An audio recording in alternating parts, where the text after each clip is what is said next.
Tonight, the historic shift in America's labor force. Women on track to outnumber men, more seniors putting off retirement, and young workers getting squeezed out. I'm Jeff Glor. Also tonight, new insight into the H1N1 flu, including why it poses a special danger to children. Haunted by Chappaquiddick. In a soon-to-be-published memoir, Ted Kennedy wrote that he never stopped thinking about that deadly night. And special delivery. He's out to change things in an American city where fresh food is nearly impossible to find. This is the best service you ever want to see. This is the CBS Evening News with Katie Couric. And good evening. Katie's off tonight. We begin tonight with a dramatically changing face of the American workforce. It is getting grayer with more women and less room for the young. Studies out today show that nearly 40% of workers over the age of 62 are delaying their retirement because of the recession. And women now hold nearly half of the 140 million jobs in this country. At some point, they may surpass the number of working men. All of this signals profound changes for workers young and old. Our national correspondent Jim Axelrod explains. I'm just going to take your vital signs. Gladys Ramos has been a nurse for 45 years and doesn't plan on stopping anytime soon. Excellent. Nice and strong. I'm 64 years old and very proud of it. Like many seniors, Gladys not only works because she wants to. And she told me you were doing well. I like to spend. I love shopping. I love to travel. Gladys works because she has to. I have a mortgage to pay. Nearly 4 in 10 folks who are still working in their 60s say they've had to delay their retirement because of the recession. She's also the face of an aging American workforce. According to a new report, during the next decade, 93% of the growth in the U.S. labor force will be made up of people 55 and older. At the same time, people 24 and under are choosing school instead of work. 57% of them are now in the workforce. It was 66% just 9 years ago. Younger adults are having a hard time finding a job. So they say to themselves, they can't find work anyway, might as well stay in school. It's a good investment in my future. The other big change is how the workforce breaks down by gender. The fact that 47% of American workers are now female is a huge jump from 28% 6 decades ago. For the first time ever, women workers may soon outnumber men. I think it's wonderful that perhaps we are going to finally be 50% of the workforce. Not so fast. Even with construction and manufacturing jobs vanishing, and the healthcare and teaching fields expanding, the product is zero. There's no predicting which will be the majority gender. As male-dominated sectors contract, it is conceivable that men will change their patterns of employment. You know, they'll look to become more employed in rising sectors that heretofore have been predominantly women. Meaning Gladys Ramos may soon have some company. Jim Axelrod, CBS News, New York. And from CBSMoneyWatch.com, the back-to-school shopping season is usually a big one for stores. Not this year, though. A report out today shows August sales were down by nearly 3% from a year ago. As Anthony Mason reports, parents are in no mood to buy. The critical back-to-school season kicked off in August, but many shoppers played hooky. Among the hardest hit, chains specializing in teenage and kids' clothing. Sales at Abercrombie & Fitch were down 29% in August. American Apparel down 20%. The Children's Place was off 8% in a shopping season that's often a barometer for the rest of the year. As back to school goes, so goes holiday, and so goes the outlook for retail. In the wake of the recession, retailers have watched shoppers shift to thrift. In this economy, you never know what's going to happen, so it's better to be frugal. Department stores took a hit, too. Sales at Saks fell nearly 20%. Macy's and JCPenney's were each down about 8%. Overall, retail sales were off almost 3% in August, but that's still the best performance in nearly a year. We're making improvements every month, certainly not of a large magnitude, but it's just not as bad as it was. But it takes a deal to draw a crowd. When this Indiana church held a kind of garage sale for kids' clothes last weekend, Follow the lady in the gray sweatshirt. People started lining up at 3 a.m. Nice to get a bargain. Caution is still the mood of the American consumer. We've come out of the panic, but it's still going to be a very tough road ahead for the consumer. That's because people are still worried about their jobs, of course. August unemployment numbers come out tomorrow, and they're expected to show the economy lost another 200,000 jobs last month. Jeff. Anthony, let's put that 200,000 number in perspective. How does it compare to previous months, and then where do we go from here? Well, we've been averaging well over 300,000 jobs over the past 3 months, so 200,000 would be an improvement. And there are some economists who now believe we could begin to get some job growth by the end of this year. That could be good news. All right, Anthony Mason tonight, thank you. In California this evening, firefighters are still making progress against the biggest of the wildfires, the so-called Station Fire north of Los Angeles. But today, an official with the U.S. Forest Service compared the battle to a 26-mile marathon, saying they're only at mile 6. The latest now from Sandra Hughes in Tahunga, California. The stubborn Station Fire flexed its muscle once more today, forcing new evacuations in a remote mountain canyon. But firefighters are finally playing offense. We're at 38% containment. This is up 10% from yesterday, and that's a great number. Today, a reminder of this fire's toll. An official escort accompanied fallen firefighter Arnaldo Quiñones back to his hometown. His wife is expecting their first child in weeks.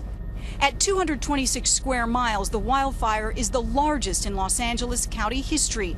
64 homes were lost, including Cindy and Duncan Paynes in the Angeles National Forest.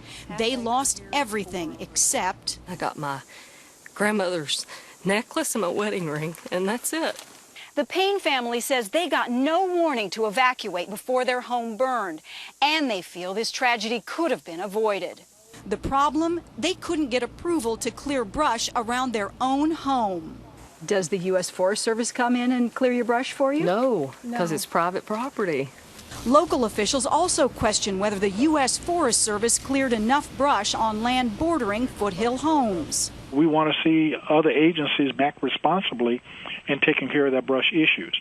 We don't think that this sets a very good example for a federal agency. The Forest Service, which planned to burn off combustible vegetation earlier this year, defends its actions. This year, with the weather and the drought and all of that, the last couple years actually, we have had very, very few days that have allowed us to do prescribed burning. But with more than 3 million California homes in high-risk fire zones, no amount of clearance can eliminate the danger. Sandra Hughes, CBS News, Tahunga, California.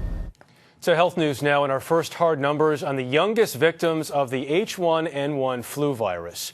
The CDC reported today 36 children under the age of 18 have died from the virus from April to early last month. That is one of every 13 deaths in that period. The total death toll is now 556. Dr. Jennifer Ashton tonight tells us why certain children are at greater risk. Today, the CDC made it clear when it comes to kids, there was no summer vacation from the H1N1 virus. We had H1 influenza throughout the summer in summer camps, and now with colleges and schools coming back into session, we're seeing more cases. Unlike the seasonal flu, the H1N1 virus is affecting school-age kids more than toddlers. More than 80% of the kids who died were between 5 and 17 years old. Of the 36 children who have died, 2/3 of them had high-risk medical conditions, including cerebral palsy, epilepsy, and seizure disorders. Some of the children with no pre-existing conditions were killed by a combination of the H1N1 flu and a bacterial infection. Kids with underlying conditions need to be treated promptly if they develop fever, and first online or at the front of the line for vaccination when it becomes available. The CDC reiterated that the vast majority of cases are mild. That was reflected in the first weekly report of flu-like activity on college campuses. More than half of the 165 colleges tracking flu symptoms reported sick students. With more than 1,600 cases, so far only one student has been hospitalized. Atlanta's Emory University is one of a half-dozen schools that have set up a voluntary isolation dorm just for flu cases.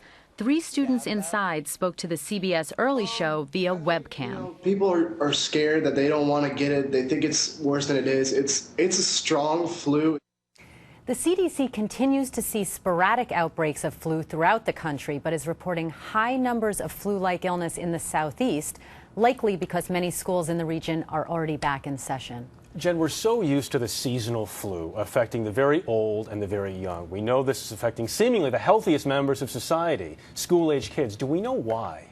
We don't, Jeff. The thinking is that older people may have some built-in immunity against this particular flu that children and teens do not. But it's important to remember that amongst the deaths reported today by the CDC in children, the majority of them were in children with pre-existing medical conditions. Meanwhile, I know that vaccinations have been a hotly debated topic. And I know now we're hearing that some medical centers are mandating vaccinations or employees get fired. Right. Well, healthcare workers are amongst the 5 priority groups that the CDC recommends be vaccinated. But traditionally, healthcare workers are poor in that compliance, and only about 40% get a flu shot. This move of hospitals and medical centers making flu vaccination mandatory is unprecedented and speaks to how concerned they are both about their patients and their workers. Sounds like it. All right, Dr. Jennifer Ashton tonight, thank you. We have an update this evening on that bizarre kidnapping case in California. Today, the victim's aunt told of an emotional reunion when J.C. Dugard was reunited with family. She was kidnapped in 1991, you remember, when she was 11 years old, and then freed last week. Since the reunion with her mother and sister, they've been in seclusion, talking about childhood memories and meeting the newest members of the family. J.C. is a remarkable young woman who has raised 2 beautiful daughters. They are clever, articulate, curious girls who have a bright future ahead of them. Although they have no formal education, they are certainly educated. Those girls, ages 11 and 15, are believed to have been fathered by Philip Garrido, the man charged with Dugard's kidnapping. Also today, police said that in 1972, Garrido was charged with drugging and raping a 14-year-old girl. The charges were dropped when the victim refused to testify. He did serve 11 years in prison for another rape in 1976. Up next on the CBS Evening News, it sounds unbelievable, but some of your tax dollars may be going to the enemy in Afghanistan.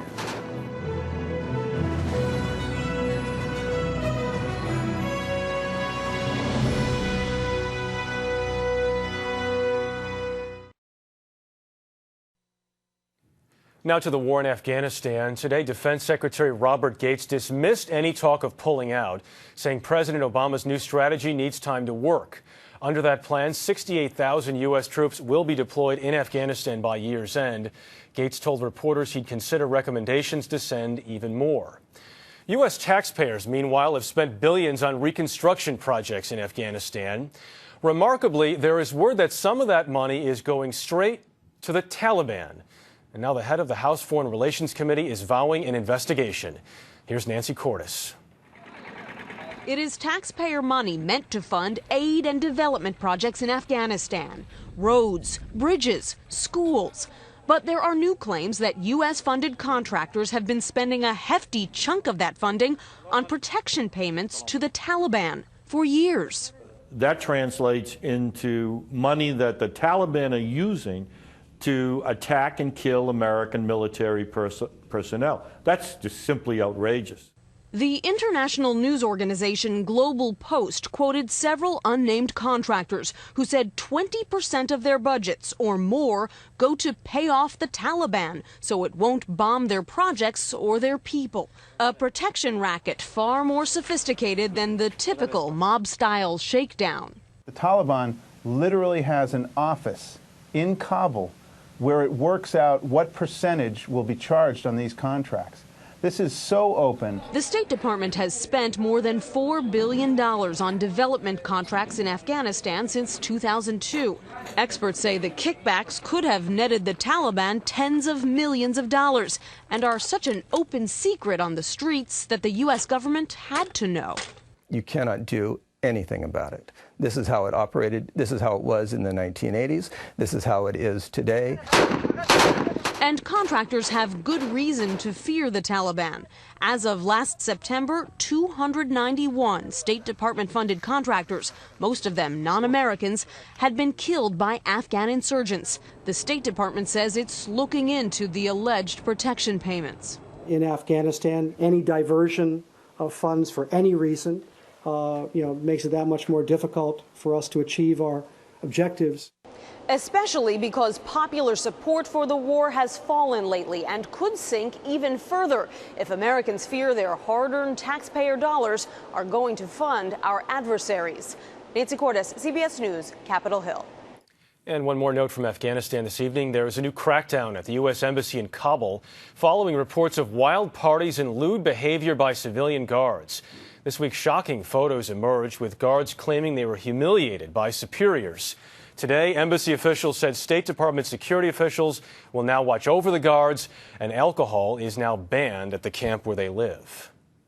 Coming up next, Ted Kennedy on his worst regrets and how he fought his final battle.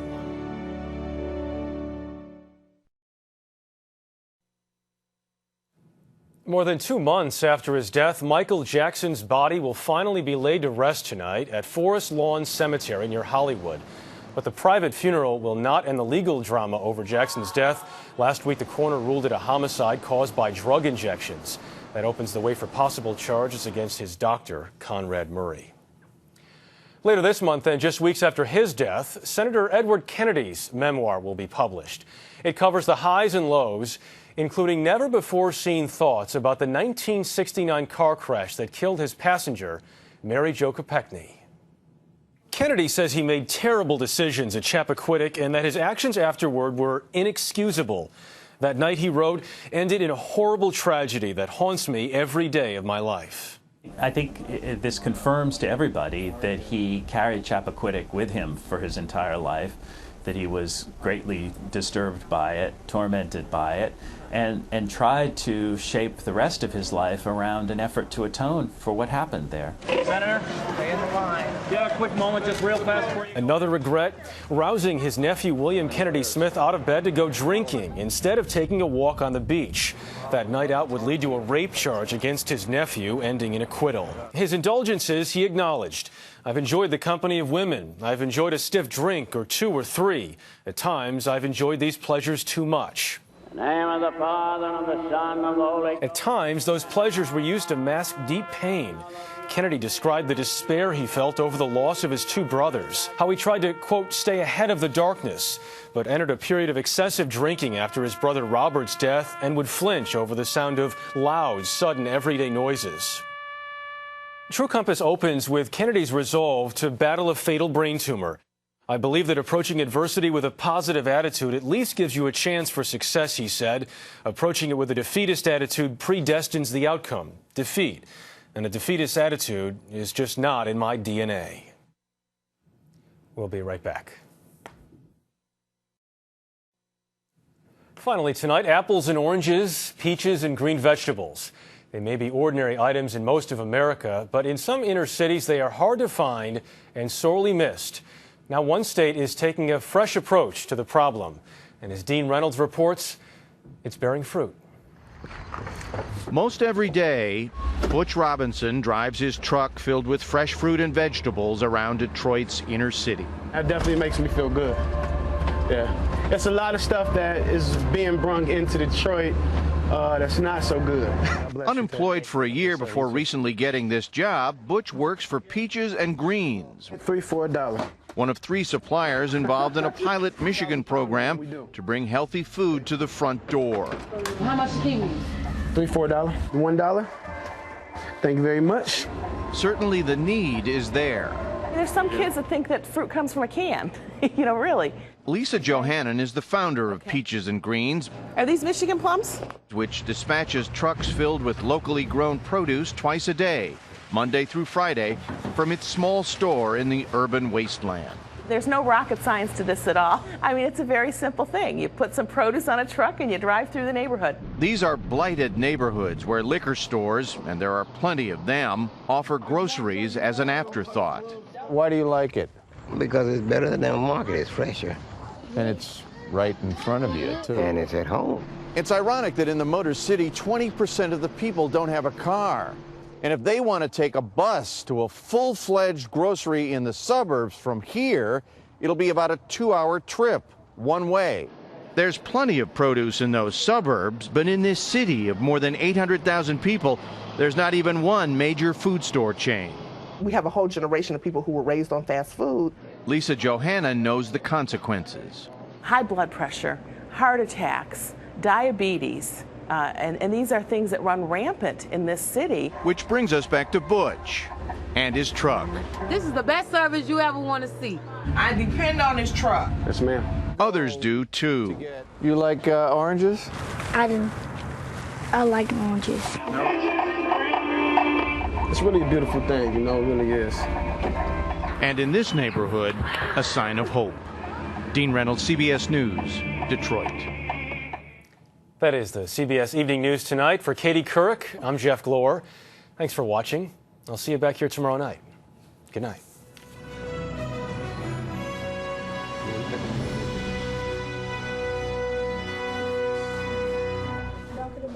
You sell pickles?